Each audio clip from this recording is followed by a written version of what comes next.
Welcome and hello. This is a video tutorial on HEC HMS, and in this lesson, I'm going to be discussing meteorologic models, specifically the evapotranspiration methods.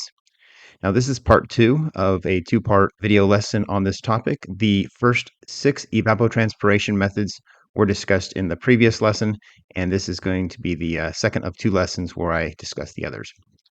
All right, what I have on my screen here is my basin map over here on the right with my components and my Watershed Explorer.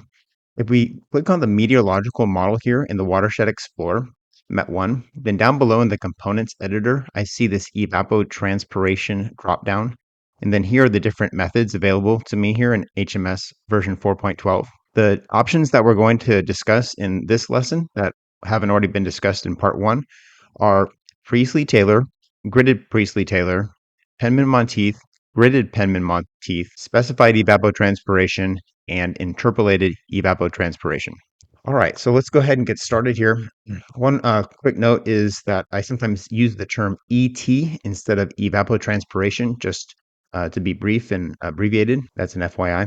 And also, I've got a watershed up on the screen here that's been delineated into 3 different subbasins. And also, that's based on the terrain data and using the GIS tools here. So if you're curious about how that works, go ahead and check out some of the previous videos on GIS tools. All right, so I'm going to go ahead and select on meteorological model, MET1. And what I need to do here is select my evapotranspiration method. I'm going to start with the Priestley-Taylor and gridded Priestley-Taylor. So there's Priestley-Taylor. And also there is a gridded version of Priestley-Taylor as well as Penman-Monteith. So I'm going to really talk about Priestley-Taylor and gridded Priestley-Taylor at the same time. I'm going to go ahead and collapse the basin. Now for each subbasin in the meteorologic model, I now have a Priestley-Taylor dryness coefficient that I need to provide. Priestley-Taylor uses a simplified energy balance approach where the soil water supply is assumed to be unlimited. When using the Priestley-Taylor methods, the shortwave radiation and temperature methods must also be selected in the meteorologic model. So what that means is up in the meteorologic model, I've selected Priestley-Taylor right here, but the equations for evapotranspiration using this method rely on temperature, which needs to be selected, as well as shortwave radiation, which is the solar radiation. So go ahead and make those selections and fill out those parameters as well. The Priestley-Taylor option here has an equation that I have on screen. This is from the HMS Technical Reference Manual, and I'm not going to go into too much detail here, but the dryness coefficient that we need to provide for each subbasin is right here. The dryness coefficient, it is linear with the evapotranspiration or the potential evapotranspiration. And then we have a few other terms such as net incoming radiation, heat flux, that's supposed to be a T. And then this psychrometric constant is has its own equation down here, represented by gamma, which is pretty much based on the atmospheric pressure, and all these other terms are constant or near constant. So I'm going to leave a link to the discussion that includes this particular equation in the description to this video, in case you're curious to learn more. Okay, so let's go back to HMS. Again, what we need to provide for each subbasin is this dryness coefficient. That was that alpha term in the equation for potential evapotranspiration. And we would do that for each subbasin. Now, if I was going to use the gridded Priestley-Taylor method, then I would only have to provide the dryness coefficient one time, and then I would let the grid data take care of the rest. The default or assumed value for dryness coefficient is 1.26, and then the other terms for temperature and shortwave radiation would be handled in the other parts of the meteorologic model. The next method for evapotranspiration that we're going to discuss is Penman-Monteith and gridded Penman-Monteith. These methods are based on a combination of energy balance and mass balance. These methods are probably the most involved and complex methods for evapotranspiration because they also require the same meteorologic model to specify the shortwave radiation, longwave radiation, temperature method, wind speed method, and dew point method. Also, it does mention in the user's manual that the preferred shortwave radiation method right here is specified pyranograph, the last one, and then the long wave radiation is preferred to be FAO 56, this first one here. So associated with these different radiation methods, there are separate parameters to be provided. If I select the subbasin, like subbasin 1 here, and expand, I have my Penman Monteith icon. So if I select that, I need to provide a reference albedo value, and 0.23 is the default. Albedo refers to the fraction of solar radiation reflected by the surface, and it affects the energy balance of the system. So the range would be between 0 and 1, where 0 represents dark surfaces where there's no reflection, 1 represents full reflection for light surfaces, and so on. The equation for Penman-Monteith is the next one down here, and it's rather involved, like I warned you all of. The potential evapotranspiration here on the left-hand side is to be calculated, and it involves the parameters you're seeing here, like the slope of the saturation vapor pressure curve. There's terms for radiation and temperature and wind speed and all the things that are required for this meteorologic model. Again, we have that psychrometric constant here, and that's calculated just as it was with the Priestley-Taylor method. Okay, let's go back to our HMS. The next method for evapotranspiration is the specified evapotranspiration values. So if it's specified, we have a specified evapotranspiration icon here up at the meteorologic model level, not at the subbasin level. So what we need to do is provide the actual specific evapotranspiration values we want HMS to use for each subbasin using a time series data set. So this would be if the modeler already knows exactly which values that they want to be used. There's no equations or calculations that HMS is doing. So let's go ahead and do that. I'm going to go up to Components, Time Series Data Manager. For my type, I'm going to select Evapotranspiration Gauges, New. I'm going to name this ET Subbasin 1, Create, and then New. I'll make one for Subbasin 2. And let's just make one for Subbasin 3. I got 3 subbasins here in my basin map. Okay, so I'll close that.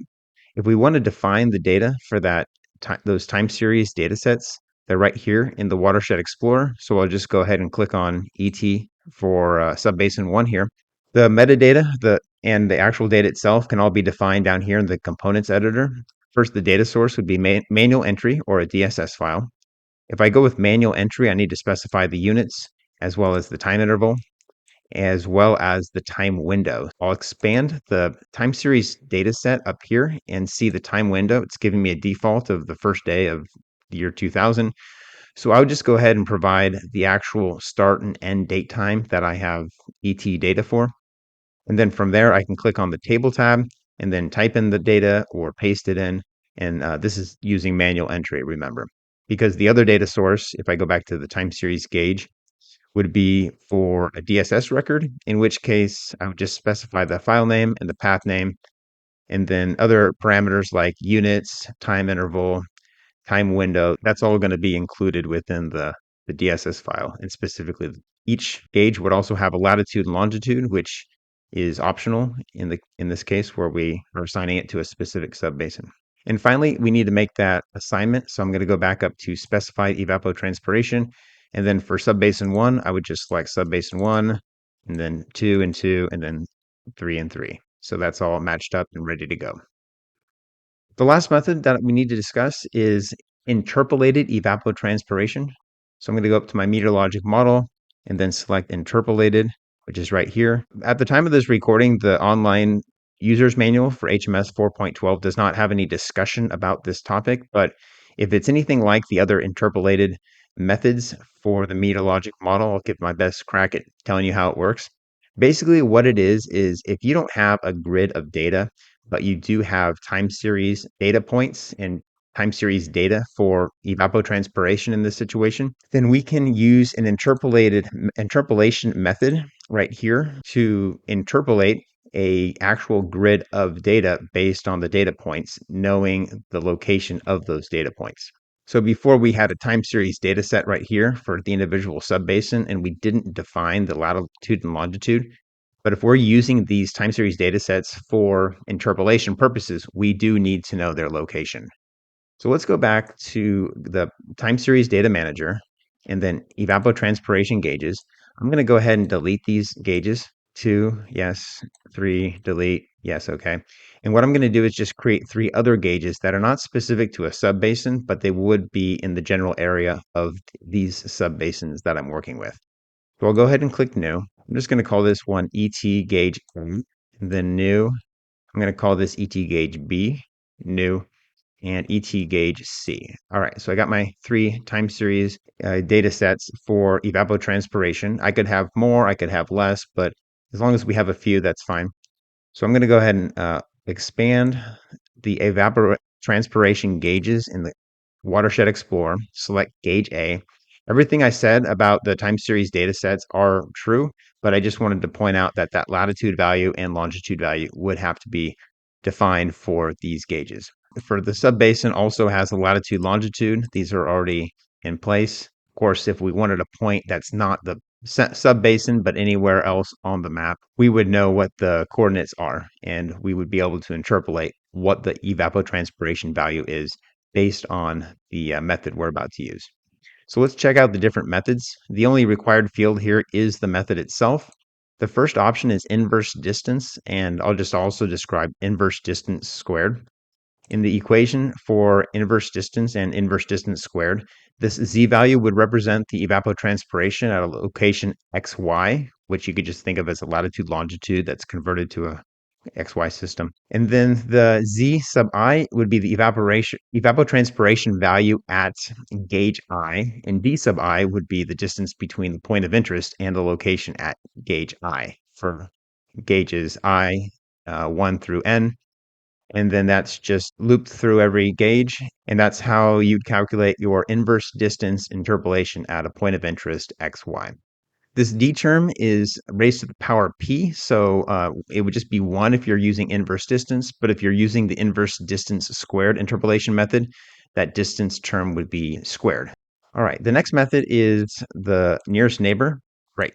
So if we select nearest neighbor, then basically the nearest evapotranspiration gauge value will be assigned to that point of interest. Very straightforward. It's just the nearest neighbor.